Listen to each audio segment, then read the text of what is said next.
Okay. And good afternoon, everybody. Uh, the voice is audible and I'm visible to everyone. Oh, okay. I get a confirmation that I am. Um, Welcome to this talk on anxiety management. This talk is for the Apollo Knowledge Series. Uh, Much of the content of this presentation was done to cater to doctors, but I do understand a lot of people from the public are also on the forum. So I will try to keep the language as simple as possible and try to avoid jargon. But at the end of the presentation, there will be some time for questions. So if anybody wants to ask or clarify things, you please welcome. Okay. Anxiety, both as a symptom as well as a disorder, is quite common in not just psychiatric clinics, but also medical disciplines, all clinics, all outpatient clinics, it is quite common. For example, somebody having anxiety and presenting with palpitations might initially go to the cardiologist. Somebody having anxiety and presenting with breathing difficulty might initially go to the pulmonologist. In fact, in the last couple of years, I have a lot of patients who come to me after visiting various physicians. Even though they have initially presented with anxiety symptoms, they go to various other physicians. And recently, in the last 2 years, this has been the case when somebody has breathlessness or palpitations. They worry that this could be something to do with COVID. So they might initially go to a physician or pulmonologist, a couple of consultations over there, and then they might eventually come back to me. So I think it is very important, not just for psychiatrists to know about anxiety, but all physicians to know about anxiety as to how patients present with anxiety, what could be the possible causes of anxiety, and most importantly, how to manage when patients with anxiety present to us. Okay, so I'm Dr. Srinivas. I'm one of the consultant psychiatrists at the Apollo Hospitals in Visakhapatnam. What I would like to do in this presentation is talk a bit about anxiety, what a person with anxiety presents with. I will talk a bit about a few uh, of the common disorders that people can present with, the various kinds of anxiety disorders. I would also touch upon a bit about what could be the possible causes, reasons why people have anxiety. And at the end, and the most important bit, also how we manage anxiety. What are the various strategies and methods that we use to manage anxiety? Okay. Now, what is anxiety? Um, I uh, tell people that more than the definition of anxiety, it is easier to understand anxiety if we know about what are the various components or the symptoms that a person with anxiety presents with. Okay. Generally, we can think about anxiety as a state of mind or as an emotion which a person might have when they're presented with a threat or a danger. Okay. But if you actually think about the components of anxiety, a person with anxiety has several thoughts on their minds. So it would be worry about what might happen tomorrow, what might happen to the family, what might happen to the work. It is worry about uncertainty. It is worry about something going wrong. So a lot of thoughts on somebody's mind. Uh, a person with anxiety also has associated anxious feeling or anxious mood. So a lot of patients describe this feeling as a feeling of unease, a feeling of being on the edge. When somebody presents with anxiety, they also experience a lot of bodily sensations. So all of us have experienced anxiety at some point or the other. And you know, when you're anxious, you can sweat, you can have shakes in your hands and legs, you feel restless, your muscles are tense. Sometimes you can have palpitations, and sometimes there can be difficulty in your breathing. So most of the times, these are the things that we think about when someone says anxiety or anxiety disorder. Uh, Different kind of thoughts, an anxious feeling or mood, and different bodily sensations. But one of the important things that we might often miss, and which is probably more important than everything else, are the behaviors that are associated with a person when they're anxious. So we know when somebody is anxious or facing to a certain situation or going to a certain place or meeting a certain person, there could be a tendency or temptation to avoid those places, to avoid those situations. So a person might engage in avoidance behaviors.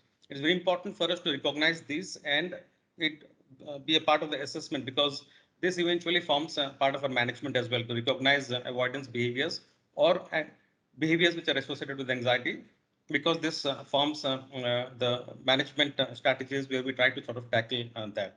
Along with avoidance behaviors, somebody might also have something called safety behaviors. For example, someone who is anxious to go to a certain place because of a social situation or whatever threat they perceive over there, they might not avoid the situation as a whole. They might still go there, but they might still engage in certain behaviors wherein they are very subtly escaping the threat. For example, the person might go to a social situation or a social party. They might be standing there without necessarily talking to anyone. They might be standing there without necessarily making any eye contact. Or sometimes they might take somebody along with them. So all these are behaviors where the person is trying to reassure themselves, or the person is trying to keep themselves safe from the anxiety provoking situations. So we need to recognize these behaviors, because eventually, as part of the treatment, we are going to address these behaviors as well. So is all anxiety bad? Well, not at all. All of us experience anxiety, and we do experience this in our day-to-day lives. And we know that a certain amount of anxiety can actually be helpful. So if I had no anxiety at all for an exam that I have in a week or 2 weeks, I probably won't get up at 6 o'clock. I probably won't make a schedule about preparing for the exam. I probably won't sort of do everything possible for me to sort of achieve a certain level of preparation for the exam. So, of course, a bit of anxiety is useful for us to motivate ourselves to get to the place where we need to be. But what if the anxiety overwhelms me? If it does, then it probably gets to a point where I won't be able to focus, I won't be able to concentrate. I'm kind of thinking about what could be the worst thing that could happen. What if the exam doesn't go well? So all these kind of thoughts, the feelings and the symptoms come into my mind, and it would probably lead to worse performance and anxiety than what I could possibly have done, what I was capable of. So after a certain threshold, anxiety starts affecting us, our performance, our concentration, and in various other ways. Okay. So that brings us to the question as to where we kind of draw the line when anxiety is normal, when it becomes an anxiety disorder. So as I already said, if it goes beyond a certain point, so basically if it becomes severe or it becomes persistent, or when it starts upsetting us, it's causing distress to us, or it starts impairing our performance.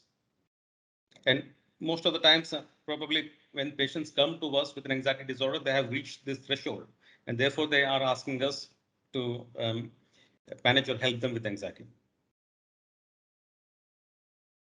Um, just to touch upon um, what are the various forms of anxiety disorders, common forms of anxiety disorders that patients might present to us with. Okay, even though we know that a lot of symptoms of anxiety disorders are common to all these disorders, it might still be useful for us to recognize specifically what anxiety disorder the patient might fall into, because there is a different approach to treatment that we might have to each of these anxiety disorders. Even though the general approach will be the same, but there are some specific differences that we might have in terms of both medications as well as non-medication approaches to anxiety disorders. So there are three broad categories of anxiety disorders: generalized anxiety disorder, phobic anxiety disorder, and panic disorder. As the name suggests, when someone has a generalized anxiety disorder, the anxiety is generalized. They very typically describe the anxiety as free floating. They basically say that the anxiety is there all the time. My mind is busy all the time. I'm never at rest. Okay, I'm kind of on the go at all the time. Okay, so it's kind of there all the time. It doesn't necessarily specific to any situations, but it's there across time and across all places. On the other hand, phobic anxiety is one. The anxiety is more specific to certain situations or places. Uh, some of the common types of these are agoraphobia, where the person is anxious when they are out of home. So, home is regarded as a safe place for them. Whenever they're out of home or far beyond their familiar environment, they get anxious. So, basically, home serves as a safety net for them. Home serves as a comfortable zone for them. So, when they step out of that, they become anxious. So it might well be that the person can adopt some of the safety behaviors which I have spoken about before. For example, taking somebody along with them, or maybe even taking a pill before they go out. This could be the behaviors that person might adopt to kind of go beyond their safety zone. But that is what happens in agoraphobia. In social phobia, the anxiety is for a person going to specifically to social situations. So it could well be that the person is in a setting where they have to speak. The person is in a setting where they have to interact, commonly family functions or even work-related meetings. The person get anxious. One thing that is very specific to social phobia is it's not about the number of people who are present over there, but the person is fearful of the fact that other people might judge them. So they might be fearful of the fact that they will get themselves into an embarrassing situation and then people will form conclusions about them.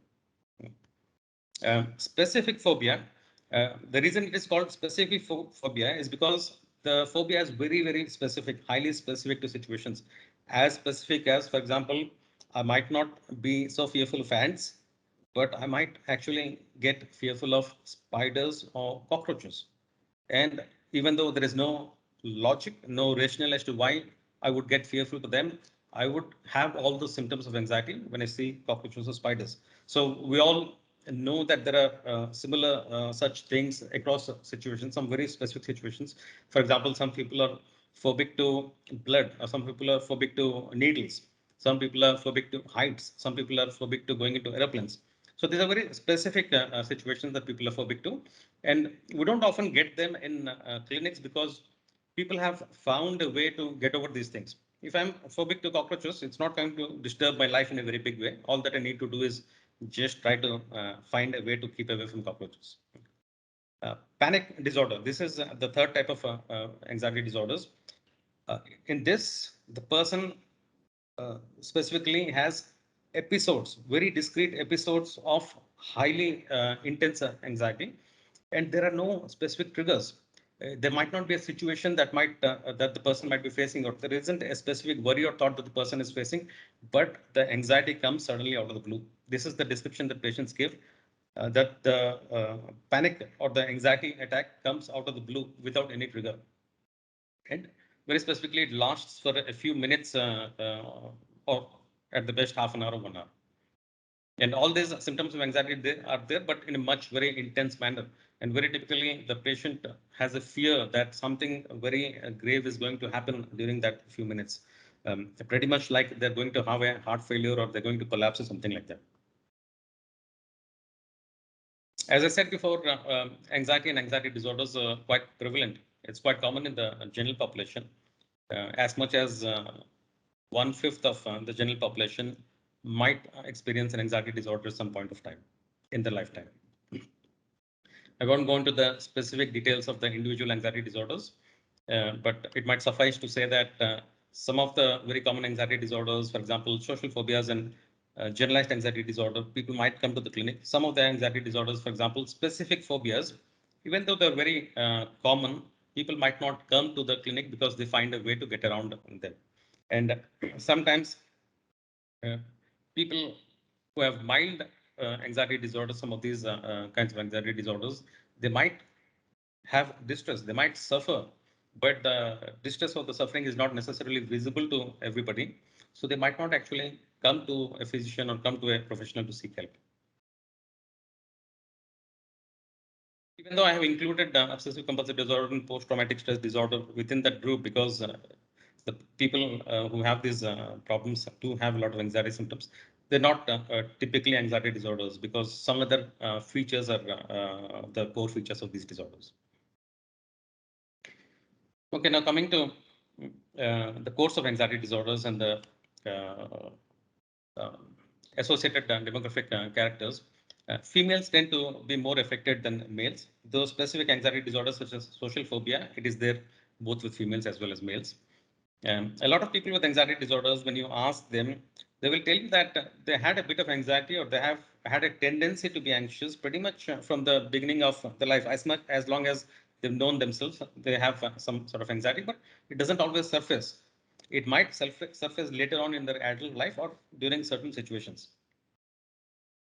Um, and we do also know that, like some illnesses such as diabetes or hypertension, which are kind of there all the time, fluctuating in intensity, anxiety disorders could also be like that. They could often be chronic. They could have a fluctuating course. They might go away for some time, and then if there is any life stresses, they might come back. So they might surface up again. A lot of anxiety disorder patients do also have other comorbid psychiatric illnesses, quite often associated depression with them. And I think one of the reasons why there could be other associated comorbid psychiatric disorders, especially depression, is because the suffering that people with anxiety disorders might go through and the impact it has on their life and how it can make them restricted in various areas of the life that could bring upon some hopelessness and depression. And when the symptoms are quite severe, chronic, and if there are comorbid illnesses and if it affects the social functioning, then it does also mean that the outcome of that might be slightly poorer. Okay, so causes and mechanisms. I don't want to go into much detail into this, but just for people to have an idea, because it then helps them to understand the disorder, understand the story behind the person, not just understand the symptoms, but also understand what are the reasons why somebody might have developed a disorder. Okay. So genetics do play a role. There is evidence from twin studies that 50 to 60% of the variance in anxiety that people have can be due to genes. What genes does, or the wiring in the brain that the genes eventually have an influence on, what it does is that people might get prone to developing anxiety. So genes might not itself directly lead to an anxiety disorder, but it might lead to people getting vulnerability to anxiety. So um, an anxiety trait or anxiety personality trait that the person might develop because of uh, a gene or uh, family members who would have had anxiety disorders. But what might eventually lead them on to develop an anxiety disorder are a lot of other causes. Okay, so apart from genetics, childhood trauma, any kind of significant trauma during childhood, that also predisposes people to anxiety disorders. The kind of parenting one has, a parent who is absent or who is inconsistent, that develops a lot of schema or a mental image in a child, that there is a lot of uncertainty associated around them. So that also predisposes someone to have an anxiety disorder later on in life. On the other extreme, it could be well that a parent is overprotective to the point where the child develops a schema or an image that the world outside is quite dangerous.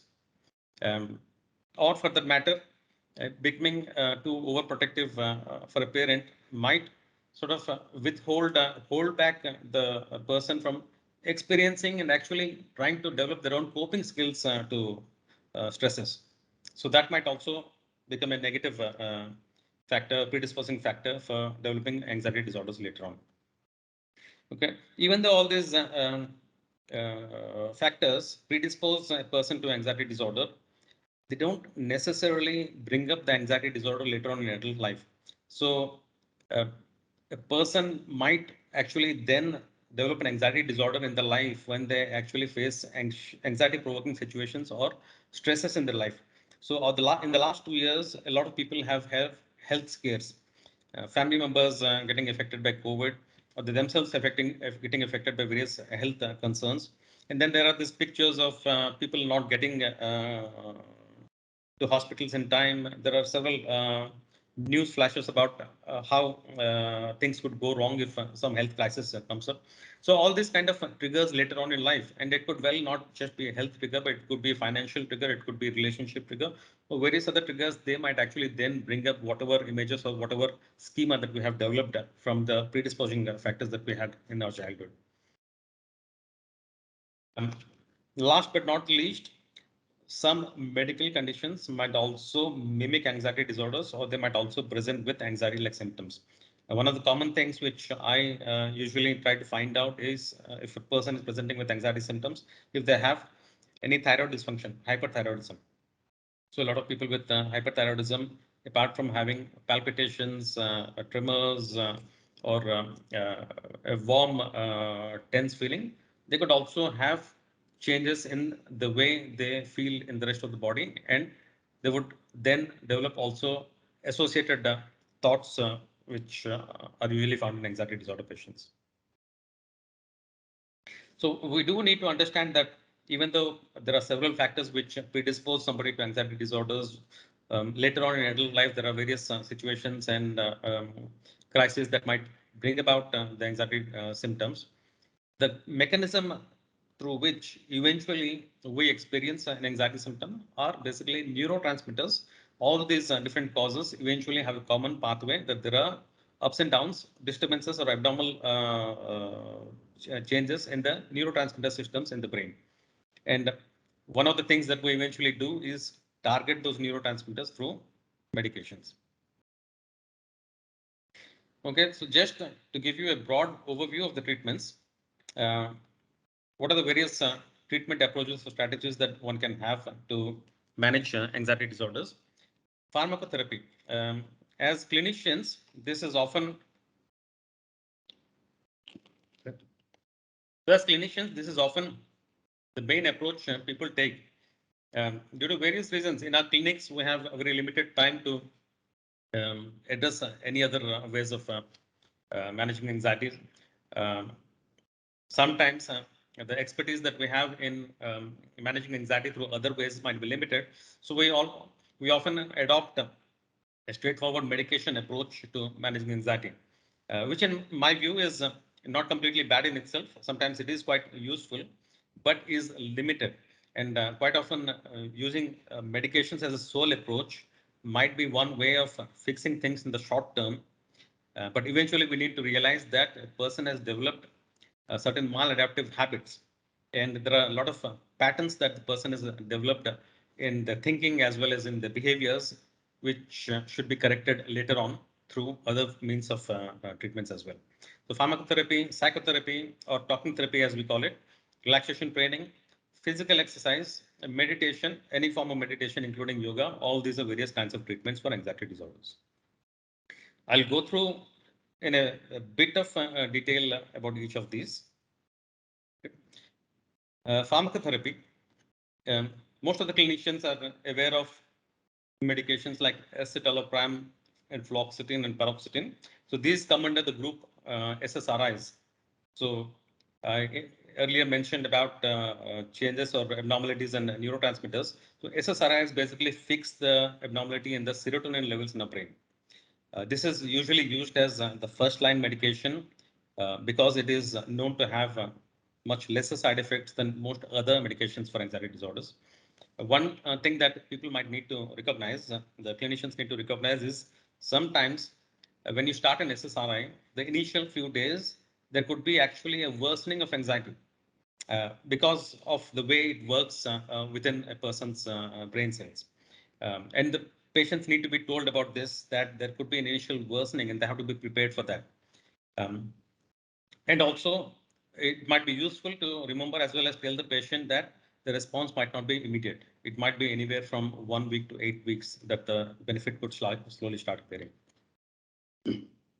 What I often do is when I start an SSRI, I also use something called a benzodiazepine to go along with the SSRI so that the initial week or so where there could be potential worsening that is taken care of by the benzodiazepine.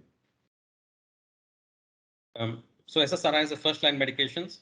There are a group of medications called SNRI, which is going to act on both serotonin as well as norepinephrine. One of the common medications in this group is venlafaxine, and the more recent congener of venlafaxine, which is desvenlafaxine. As I earlier mentioned, benzodiazepines can be very useful for use in the short term, especially when combined with SSRIs. But benzodiazepines have their own list of side effects. So I tend to generally avoid them in long term as a long term prescription. I don't usually use them in a long term prescription. And we do also see that, especially when given to elderly, there could be a risk or side effects of falls, short term memory deficits. And if somebody is misusing them on a very long term basis, there could be dependence or habit forming potential. So I think for a lot of people with anxiety disorders, along with pharmacotherapy, or sometimes more important than pharmacotherapy, psychological therapies are an important way of managing anxiety. Okay. When somebody has very severe symptoms, it might well be that the initial approach needs to be pharmacotherapy because they need to sort of relax or calm down a bit, where they can then start thinking about other things and they can engage with the therapist. So, but apart from severe anxiety disorders, mild to moderate anxiety disorders, everybody should consider psychological therapies along with pharmacotherapy. In fact, someone presenting with mild anxiety disorders, it might well be that they might not need any pharmacotherapy. It might be that just a psychological therapy should be enough. The commonest form of therapy which is used for anxiety disorders is something called CBT, cognitive behavior therapy. I'll go through very briefly about this. Um, and I can very well understand as clinicians, we won't be able to sort of engage or give extensive time to patients therapy sessions as such, but it is useful to know a bit about CBT so that we can use the principles of CBT in helping out of patients when they come to us in outpatient clinics. Okay, so I have mentioned about previously the components of anxiety. So, a person with anxiety or anxiety disorder has abnormal thoughts. There are changes in the person's emotion and mood. There are changes in the person's bodily sensations, tremors, sweating, and all that. And more importantly, the person engages in certain behaviors. Okay, so it is important for the clinician to not just ask the anxiety symptoms that the patient is presenting with, but spend some time to find out what the patient has in each and every remit of these, the thoughts, mood, bodily sensations, and behavior. Okay, because what happens is quite often I find out that the person might have started with abnormal thoughts, anxiety provoking thoughts, worries about family, but then they kind of slowly develop other things. A person developing with worries about various things then becomes anxious and they have an anxious feeling, and then they start developing the bodily symptoms of anxiety. And because they develop these bodily symptoms of anxiety, then they start misinterpreting those symptoms, and then they start avoiding those situations. So a lot of other behavior changes also take place. Okay. So it might be that we might have to spend 15-20 minutes initially understanding the patient's presentation and patient story. So again, here I'm not talking about going through the person's childhood and going back as much as what influences the person has had in the childhood.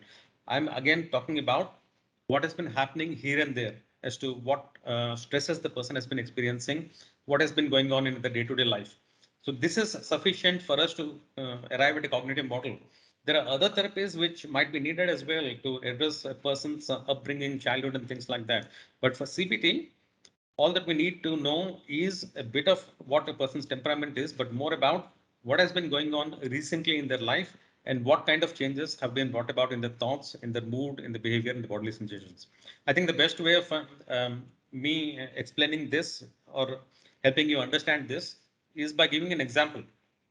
So, most recently, I had a patient a couple of days ago who came to me, quite well-to-do patient who was quite stable at work, family life. I don't think there wasn't any major mental health problems in the past. And the patient basically came to me saying that for the last year or so, he has been 40-year-old person. He has been experiencing a number of anxiety symptoms, and not very unusually, the person had gone to 3 or 4 physicians to start with.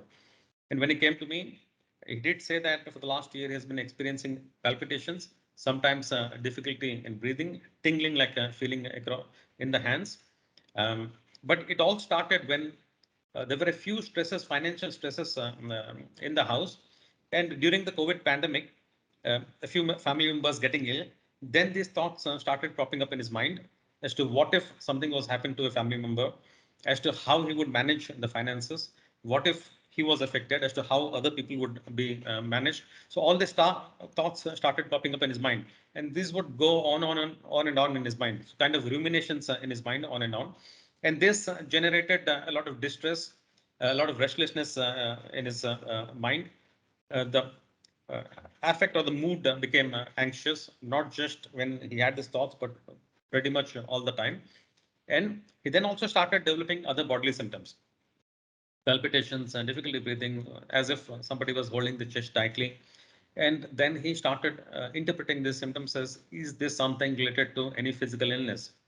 If not COVID, something related to heart, something related to lungs. Is there anything else going on in my body which I'm not trying to get? So he has gone to a number of physicians, um, and as it happens, the physicians have gone through investigations and examinations, and nothing physical, nothing medically wrong was found out. Um, and every time he goes to a physician, he gets told that there's nothing to worry. But the thing is, the worst thing that you could tell someone who is worrying about a lot of things is saying, don't worry. Because then the person, of course, understands that you don't need to worry, but the person doesn't really get anything beyond that. Okay. It might be a solution for a day or for half an hour or 1 hour, but from the next day, the same cycle continues again. Okay. So the approach to this should be for us to be able to develop a cognitive model. So you get information, formulate a cognitive model, and explain that this is what has been happening in your life. This is what has been happening in the last few days. How each of these aspects of your presentation has been maintaining the other aspects, and it has become a cycle. It has become a habit. So that's what gets done in cognitive behavior therapy, but that's only the first part of the cognitive behavior therapy. So we all know that when you just start understanding things, the change doesn't come. The change comes not just by understanding, but then by doing things. There's a quote by someone which says, words can inspire, thoughts can provoke, but only action truly brings you closer to your dreams. So in this case, as the name suggests, cognitive behavior therapy, we have of course developed a cognitive model, but it is also important to recognize the behaviors which have maintained these anxiety symptoms in a particular patient. So in this particular patient that I gave an example of, the person was going through the internet over and over again. The person was monitoring themselves, pulse, oximeter, everything possible, and then started interpreting these things in various ways. Internet was a tool which was kind of amplifying his fears, and then he was going back to the physicians and getting all these investigations done. Temporary relief by all these things, temporary reassurance, but the next day it would sort of even go higher and higher, because what basically was happening is the thoughts were having the patient getting preoccupied the whole of the time. The patient was consumed by these things.